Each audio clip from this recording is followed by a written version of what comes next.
জয় যিশু প্রত্যেকজনকে স্বাগতম জানাই আজ নতুন এপিসোডে। আমি পরমেশ্বরের দাস, প্রফেট সমিত দাস।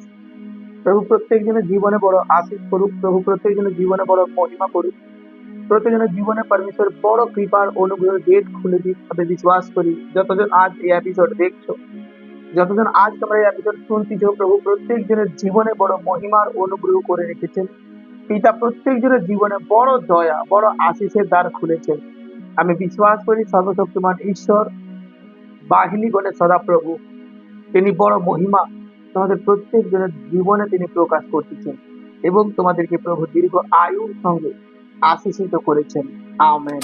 আপনাকে অসংখ্য অসংখ্য ধন্যবাদ জানাই। পিতা আমাকে এই সুন্দর সুযোগ দিয়েছেন এবং এই এপিসোড এবং এই বচনের মাধ্যম দ্বারা, বচনের দ্বারা পরমেশ্বর আমাকে তোমাদের সামনে উপস্থিত করেছেন।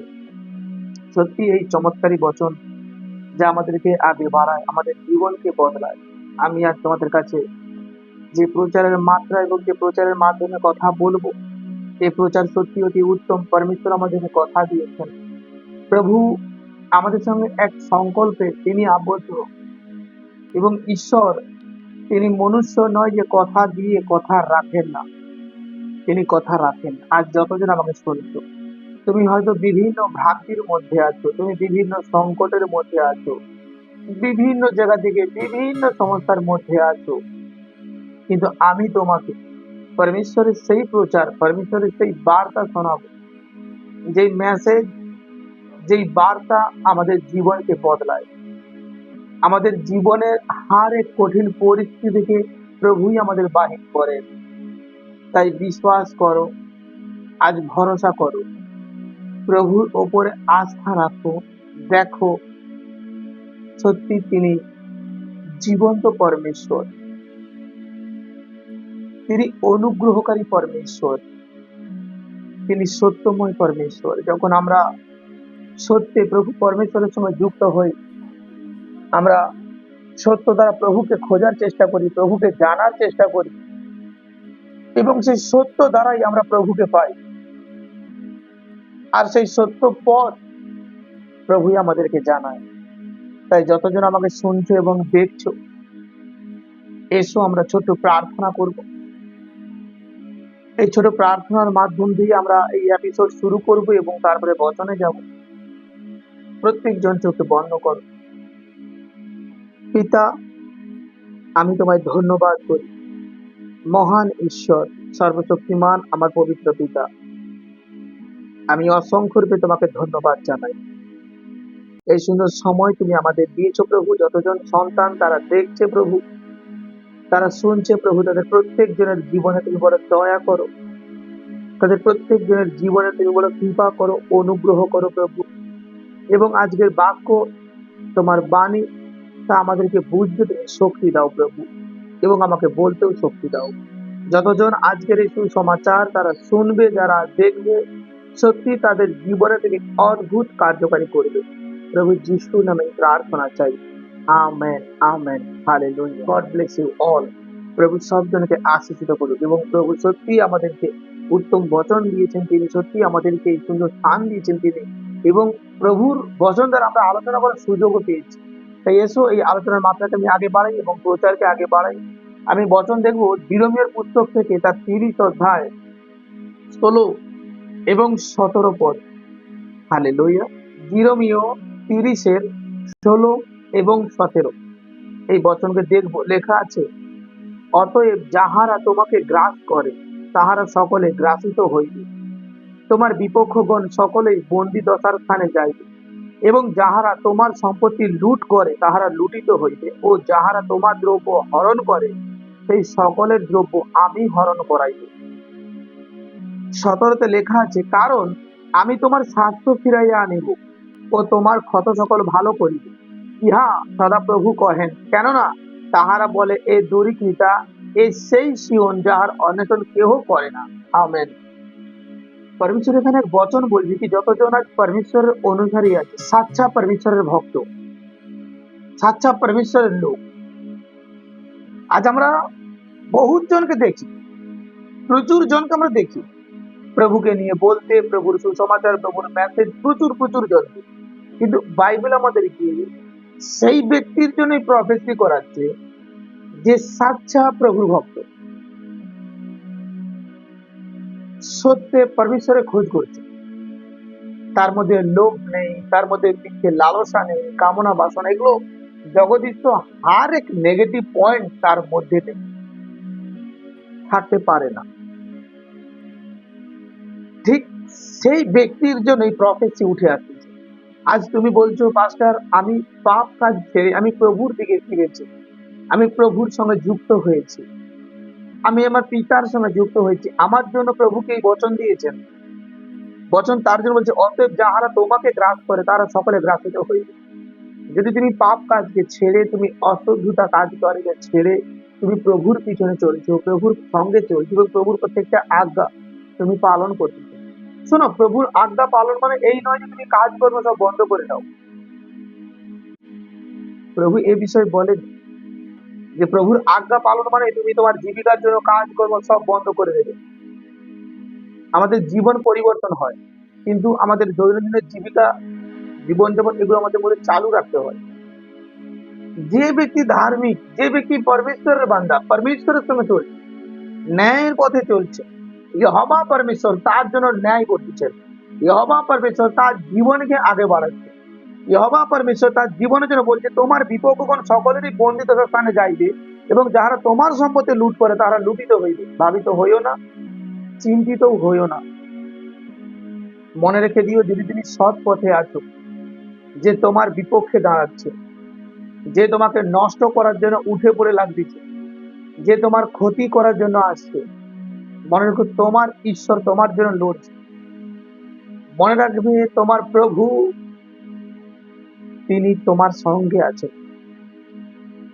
তোমাকে যদি কোনো ব্যক্তি ঠকাতেও আসে, তোমাকে কোনো ব্যক্তি নষ্টামির দিকে নিয়ে যেতে আসে, তুমি যদি প্রার্থনা করা ব্যক্তি হও আর ঈশ্বরের সামনে যাওয়া ব্যক্তি হও, সত্যি আর সাচ্চাই হবে, প্রভুর খোঁজ করো এবং প্রভু যে আজ্ঞা দিয়েছেন সেই আজ্ঞা দ্বারা তুমি জীবনযাপন করো, পরমেশ্বর তোমার জীবনের ঢাল হয়ে দাঁড়াবে। তুমি আজ তোমার আশেপাশে বহুত রকমের বিষয়কে দেখবে, প্রচুর বিষয় দেখবে, প্রচুর মিনিস্ট্রি দেখবে, প্রচুর সেবক সেবিকা দেখবে। আমি তোমাদের আগেও বলেছি, আমি আজও বলছি, বাইবেল পড়ো, বাইবেল দ্বারা তোমার জীবনকে তুমি আগে নিয়ে যাও, সৎ কর্ম দ্বারা তোমার জীবনকে তুমি আগে নিয়ে যাও। কাউকে দোষ দিও না, কাউকে ছোট করো না। এটা আমরা অনেক সময় দেখি, আমরা প্রভু যীশু খ্রিস্টকে জেনেছি বলে প্রভু আমাদের মনোনীত করেছেন, ঈশ্বরের সন্তান হবার অধিকার দিয়েছেন। যারা এখনো প্রভুকে জানে না, চেনে না, অনেক সময় তাদেরকে ছোট চোখে দেখা হয়, তাদেরকে খারাপ চোখে দেখা হয়। আজ আমি প্রত্যেকজনকে একটা কথা বলতে চাই, আগামী দিনে আমরাও এই জায়গাতে ছিলাম, পরমেশ্বরের দয়াতে আমরা আজ এই স্থান পেয়েছি। তাই আমরা কোনো মানুষকে যেন ছোট চোখে না দেখি, কাউকে অবহেলা যেন না করি। আজ তুমি যা করে যাচ্ছ, পাল্টা তোমার উপরে আসবে। তুমি যতই পরমেশ্বরকে ডাকো আর যতই উপবাস করো, প্রভুর মুখ নির্গত বাণী কখনো মিথ্যে হবে না। আজ আমাদের এটা জানার বোঝা উচিত। এবং প্রভু আমাদের আরো কথা দিতে বলছে, কারণ আমি তোমার স্বাস্থ্য ফিরাইয়া আনিব, তোমার ক্ষত সকল ভালো করিব। ইহাই সদা প্রভু কহেন। তোমার জীবনের হার এক নেগেটিভ যে পয়েন্ট গুলোকে তিনি ক্যান্সেল করাবেন, তোমার জীবনকে তিনি স্বাচ্ছন্দ্যতা এবং সুন্দরতা গঠন করবেন। প্রভু পরমেশ্বর কথা দিচ্ছেন, আমি তোমার স্বাস্থ্য ফিরাইব, তুমি ভরসা করো, বিশ্বাস করো, তোমার জীবনকে আমি সামলে দেব। তুমি যখন ইহোবা পরমেশ্বরের উপরে ভরসা করবে, তুমি যখন পরমেশ্বরের প্রতি ফিরবে, প্রভুর উপরে আস্থা রাখবে, তোমার জীবনের প্রত্যেকটা অধ্যায়কে তিনি বদলাবেন। তোমার জীবনের শুরুয়াতে যতটা কষ্ট আর স্ট্রাগলে ছিল, তা তিনি চেঞ্জিং করবেন, প্রত্যেকটা মাত্রায় বদলাবেন। আমাদের জীবনচক্র, আমাদের জীবনে কিছু ঘটনা ঘটে যায়, এগুলো মনে রাখো। অসংখ্য ব্যক্তি বিনা কারণে অসংখ্য ব্যক্তিদেরকে ছোট করে এবং দোষ দেয়। বাইবেল বলছে, তার বিরুদ্ধে বলছে, তোমরা এ কাজ করা বন্ধ করো। বাইবেল বলছে যে দোষ করে তাকে দোষী বলো, কিন্তু যে দোষ না করে তাকে দোষী না করো। মিথ্যে কারণে কথাকে তোমরা রটিও না। আজ আমরা একাধিক জায়গাতে আমরা দেখতে পাই মিথ্যের পাহাড় তৈরি হচ্ছে। তোমার জীবনকে নিয়ে তুমি কতটা সততায় আছো, এটা তোমার জীবনে বড় দেখার বিষয় আছে। যখন দাউদের স্টোরি তোমরা পাঠ করবে, লেখা আছে দাউদের প্রথম ক্যারেক্টার একরকম ছিল, দ্বিতীয় ক্যারেক্টার একরকম ছিল। দু রকমের ক্যারেক্টার বাইবেল দেখিয়েছে। আজ ইহোবা পরমেশ্বর যখন আমাদেরকে পবিত্রতার জীবন গিফট করছেন, তিনি যখন আমাদেরকে সুন্দরতার জীবন দান করতেছেন, এই সুন্দরতার জীবনের মূল্য বোঝো, একে বিকৃত করো না। প্রভু বলেছেন, আমি তোমার স্বাস্থ্য ফিরাইয়া আনিব। তো প্রভু পরমেশ্বরই তোমার স্বাস্থ্য ফিরাইবে, প্রভু পরমেশ্বরই তোমার জীবনে মঙ্গল ঘটাবে, প্রভু পরমেশ্বরই তোমার জীবনকে আগে বাড়াবে, প্রভু পরমেশ্বরই তোমার জীবন থেকে হার এক অমঙ্গল বিষয়গুলোকে সরিয়ে দেবে। তিনি সরাবেন হার এক অমঙ্গল বিষয়, তিনি সরাবেন, এটা মনে রাখো। তোমরা ঈশ্বরকে প্রসন্ন করার সিদ্ধান্ত নাও সর্বদা।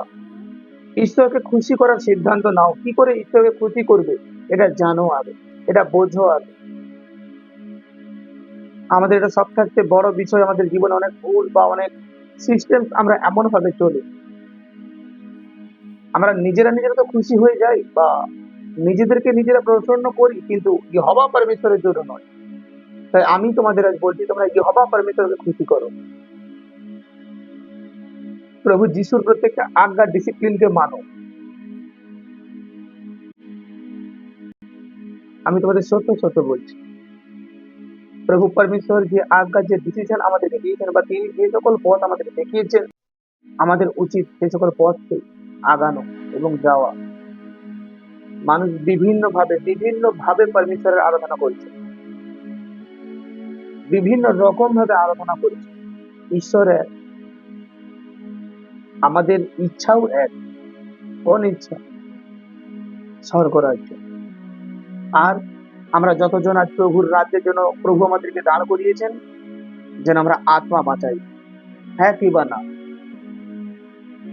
যদি প্রত্যেকজনের দিক ধরে বাহির হওয়ার চেষ্টা করি। আজ আমি তার জন্য বলছি, তোমার নিজের জীবনের সঙ্গে তুমি ধোকা না দাও। তোমার নিজের জীবনকেও তুমি নিজের চেক করে দেখো, তুমি বাস্তবতায় খ্রিস্টের সঙ্গে জীবিত আছি কিনা। আমরা এই বচন ধরে তো অনেক সময় ফাইট করি, এই বচনের গুরুত্ব কি আমরা বুঝি বা জানি? বচন ধরে যে আমরা ফাইট করব, তোমার জীবনে কতটা শুদ্ধতা পবিত্রতা আছে, তোমার জীবনে কতটা তুমি পরমেশ্বরের সঙ্গে ইমানদারিতে জীবনযাপন করছো। আচ্ছা, প্রভু পরমেশ্বর তো বচনে লিখে গেছে, তোমার চাওয়ার পূর্বে পিতা জানেন তোমার কি প্রয়োজন, তিনি তোমাকে তা দেবেন। তোমার চাওয়ার পূর্বে তিনি জানেন, এটাকে আমরা ভুলে গেছি।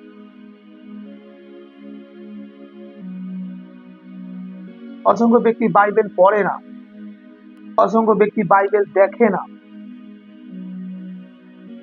তার কারণে তারা বারবার বিভ্রান্তে পড়ে, তার কারণে তারা বারবার সমস্যায় পড়ে। আজ প্রত্যেকজনের জানা উচিত প্রভু যীশু খ্রিস্ট কে, কেন এলেন, ঈশ্বর কে, কি কারণে তিনি নিজ পুত্রকে বলিদান করলেন। আজ এটা ভাবো, আর রিয়েল ভাবে, খাঁটি ভাবে পরমেশ্বরের সেবক সেবিকা তৈরি হও। পরমেশ্বরের সেবক সেবিকা হওয়ার জন্য অনেক অর্থের প্রয়োজন হয় না,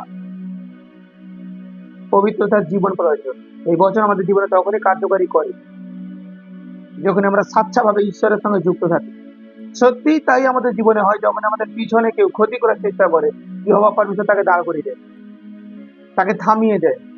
কারণ তোমার ভরসা, তোমার আস্থা, তোমার বিশ্বাস কেবল পিতা পরমেশ্বর। তার কারণে। তাই মন ফেরাও, সাচ্চা আবহাওয়ায় ধরো, সাচ্চাভাবে জীবনযাপন করো। আর দেখো, প্রভু পরমেশ্বর তোমার জীবনকে আগে বাড়াবে।